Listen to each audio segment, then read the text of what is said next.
The Blue Podcast FPO Actual.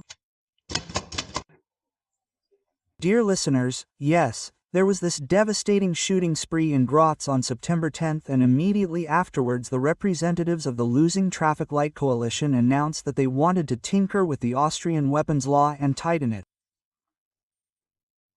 Now in September they presented their amendment to the Interior Committee of the Parliament, and of course the FPÖ security spokesman Gerald Darmann was right there in the middle of it all. Thank you very much for showing up. And what did you experience in the Interior Committee? What was presented by the Losing Traffic Light Coalition? Yes, in truth this Losing Traffic Light Coalition presented an arbitrary law, written down on 46 pages, one that, if you will, casts general suspicion on its own innocent citizens, but disregards illegal weapons in Austria and other problems that call our security into question. According to its own statements, the federal government worked for 8 to 10 weeks to present a very good weapons law. The result was pure show politics, which in no way does justice to what happened in Graz. Because the underlying cause is clear, and the government is not at all concerned with producing legislation to address the issue. But the underlying cause was that a person, a criminal, a felon, who subsequently committed suicide, came into possession of legal weapons, which he would never have been able to do if only state authorities had communicated with each other. Because the Recruitment Commission, the so-called medical examination in the Austrian armed forces, had already determined that this criminal was unfit, namely psychologically unfit, to handle weapons. Yes. And only the Ministry of the Interior, as the weapons authority, did not know this information, and so a further small expert report in the years that followed, when assessing the situation overall, showed that he was allowed to have legal weapons. Yes. And rightly so. When it came out in Graz at the time, all citizens were shocked at the madness that was possible in this country.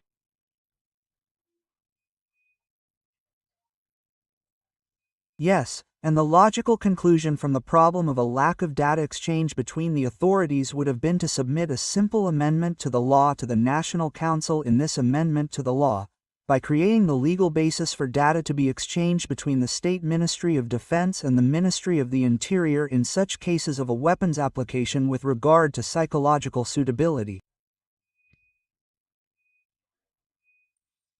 In this context, the Austrian federal government or its parliamentary groups from the OVP, SPÖ and NEOS, including the Green Party, must also be blamed for using this appalling and shameful data in Graz to portray law-abiding citizens as if they were a danger in Austria with legal weapons. Yes, but in doing so, they have completely forgotten in recent months to initiate any initiatives to remove illegal weapons from circulation. And this government is truly to be blamed for that. On the other hand, it is also a scandal, because we are currently in the middle of Vienna for this interview, and every sensible Viennese, as well as other citizens of Austria, have certainly heard that you can get illegal weapons on the black market in some places in Vienna. Yes, they often come from wherever, yes, very often from the former Yugoslavia. And there you can get not only rapid-fire weapons or CWFs like rifles, but also war material.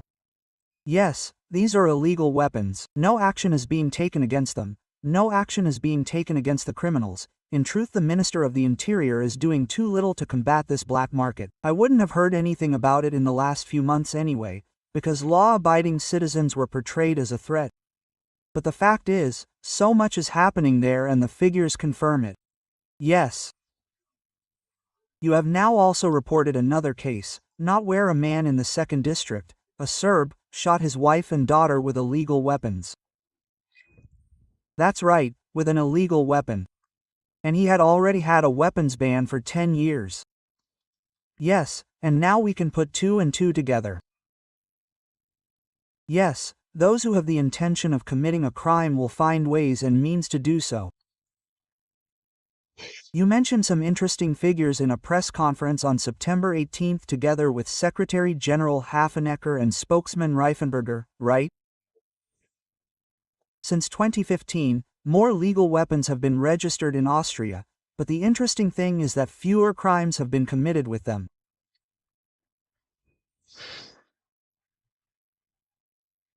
Since 2015, since this policy of open borders, and you see, we can do it, the number of legal weapons in Austria has increased by around 50% in the last 10 years, and at the same time, the number of crimes committed with legal weapons has decreased by around 50%.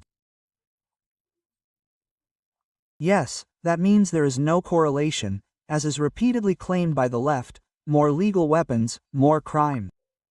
In fact, the exact opposite has been statistically confirmed in Austria, and not just by figures from Austria, but the EU Commission commissioned an EU study that came to the same conclusion, and there is also a Harvard study that comes to this conclusion. The problem is essentially illegal weapons. Yes, and if you want to look at it, in recent years there has also been an increase in imported knife crime, and here the Interior Minister from the OVP, Mr. Kainer, is massively negligent. Yes, his gun-free zones are probably ridiculed by all these knife men and criminals. Yes, they are whistling at the Interior Minister a bit. If someone starts something, they will do so. And unfortunately there was also an incident involving a police officer who was attacked under some sign saying a gun-free zone. Yes, with a knife. Well, in truth, the activities of the Minister of the Interior have gradually been limited in recent years, regardless of the area. Also in the area of asylum migration, yes, and primarily also deportations, to show politics. Now we have talked about this a lot, but what are the key points of this amendment to the law? So what exactly do the three governing parties want from Austrian gun owners? Well, apparently the OVP, SPÖ, NEOS and the Greens think it makes sense to raise the age limit. Yes. I emphasize and underline that it is arbitrary to raise it, because up until now, for example, you could apply for a handgun or a permit to own one at the age of 21. Now you have to be 25. Yes. Now the idea is not so far-fetched. The perpetrator from Graz was 21. Yes, now they had to get out of there somehow. Yes, they had to show the population that this is not acceptable. We have understood, we are doing something different. Yes, now we have introduced an age limit of 25 years. And I dared to ask the Home Affairs Committee how one arrived at the 25 years. Required to apply for a handgun. And finally, a member of a parliamentary group of the governing parties took pity on me, yes, and referred to my question and enlightened me, and I expected many answers, but not exactly the one that came up now. At the age of 25, the human brain is only fully developed to understand the consequences of one's own decisions, for example when carrying a weapon. And I was so perplexed, but I still, pressed on and then asked myself, but also the government parliamentary groups, how they explain this to a basic civil servant in the Austrian Federation, who has to serve in the armed forces for the Republic of Austria at the age of 18 and also swears to do so in the oath when sworn in to support the Republic of Austria with a weapon. Yes, or even to a 16-year-old who is allowed to vote. 16-year-olds are allowed to vote, or 16 plus upwards with a driver's license, where our young citizens are trusted with the highest level of responsibility. Yes, I can still remember when taking the driver's license test, based on the principle of trust, to actually drive 4 red-hot weapons around, to control them through the civilian population without harming anyone else, yes, and possibly to use them for mobility. Yes, but that is also trusted under the age of 18. Then, as I said, service with a weapon is then mandatory. And from the age of 18, we have police officers go to police academy, not 25, but lower down when they have finished their training, so they are discharged and then armed every day to ensure our safety. The Cobra a little later, but perhaps even more unarmed and hopefully not always in action. But unfortunately, this has also been happening more and more often in the last 10 years. And all of these are being paid out by the government in connection with the discussion on the weapons law. A citizen may only be issued a gun from the age of 25 because they do not have the necessary brains before that. Yes, the people listed above have all been carrying weapons in the interests of the citizens and the Republic of Austria, even on duty, in action, and in my opinion they must always have a brain and use it to act correctly. I trust them to do so. The Austrian federal government apparently does not. And that is why this line of argument for this age limit, which in my opinion was drawn arbitrarily and apparently was a matter of chance, shows how unprofessional the work is here. Who said it? I think it was the SPO security spokesman, right? That's right, yes. In the future, people should also have to see a psychologist more often, not when they apply for a gun license. That is also harassment. Yes, that is also our harassment, because up until now it was already a learned right that you first have to have a psychological examination, an assessment, and then, if any incidents occur that require it, a further assessment is commissioned. Yes, one thing or another can happen in a person's life that, to put it bluntly, throws them off track. And as soon as such information comes up, a further examination would definitely have to be ordered. That was already the rule.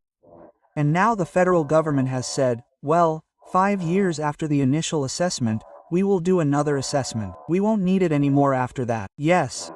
But 5 years after that is the right time, and experts in this field have told me that they don't understand how you can arrive at 5 years after that.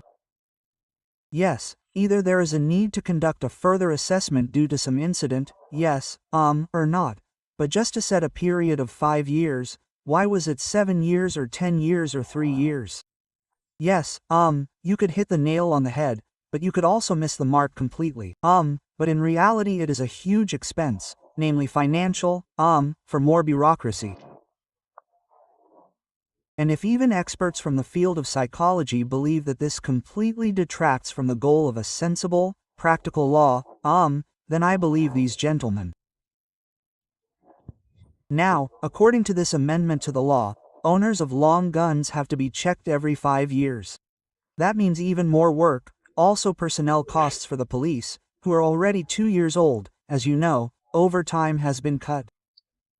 That means they already have little time to really ensure the safety of the population. Now they have something else to do, namely not to worry about criminals, but to inspect long gun owners. Actually, yes, we are back to the term bureaucratic monster. Job creation for the group that does its best every day. Yes, understaffed, but still does its best for our security, namely our individual police officers. And now, as just explained, according to this amendment, it is not only necessary to check the reliability of the respective weapons documents every 5 years. Yes. And also to examine the correct storage of weapons at home, right? Now we are moving from handguns to long guns, to the so-called rifles. Yes, they are now also to be inspected every 5 years, and this is done by a security executive that is actually being financially starved by the federal government, where there are actually far too few personnel on the streets. Yes, where our police officers are doing their best, but if they are not supported by additionally trained colleagues, there will still be few who are on duty, and now they are supposed to start checking, examining and looking at even more weapons in people's homes and houses for their registration numbers, even though the key bank, then Castell, is turned around, or the gun cabinet is secured accordingly. All important, no question, but you have to consider where the benefit is behind this new regulation. And you are actually taking the police away from the battleground. Yes, where the criminals are switching, where the illegal weapons are. Also theoretically illegal weapons, maybe even in practice, yes, because the government is sending them into the four walls of normally law-abiding citizens. Yes, and I'm curious.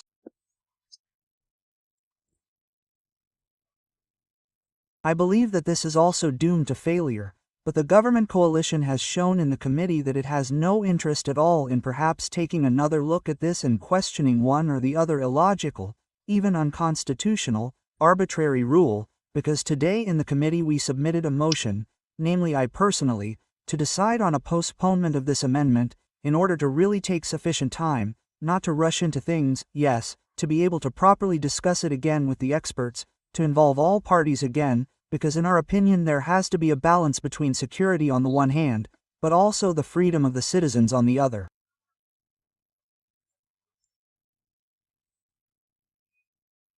Yes, and this balance is being massively attacked here by this law, by many other measures, including the corona measures. Yes, so much has happened over the last few years where freedom has been eroded bit by bit and civil rights have been curtailed, and that is the next point. Yes, and I ask, why are law-abiding citizens being restricted in their rights, especially when it comes to keeping their own weapons safe for whatever reason? Yes, many people want to protect their families. Protect their families, to feel better about themselves, because it is enough for them to actually protect their own weapons and their families, because the government is clearly, and this is how the statistics can be interpreted accordingly in the last 10 years, where there has been a massive increase in legal weapons, according to the population, no longer able to guarantee the safety of any citizen, because the man who crossed the border was let in, unchecked, yes, who we could all tell you his name, no one could check. Is he already a criminal from somewhere? What has he done? And the crime figures have exploded in recent years. Yes. And you need to look at the statistics to see who is in our prisons. It's not the evil Liberal Party that just invented what I just said, but the figures are proven by the Ministry of Justice, through statistics. You can read all of this year after year. You can look at the crimes and then see how the population has come to terms with them, men and women, right? If possible, yes, I never want to be in that situation, yes, but if possible, I would also like to have a tool at home to be able to defend myself. Yes. And up to now, the age limit for being able to apply for this right was set lower. Now, new, higher limits have been deliberately set and many people who are under that age fall through the cracks. Yes, and I also believe that normally, I assume, but the Constitutional Court is also politically staffed, this would not stand up to a Constitutional Court review. Mr. Security Spokesperson Gerald Darmann, thank you very much for this interview. Thank you for inviting me. The Blue Podcast FPÖ Actual.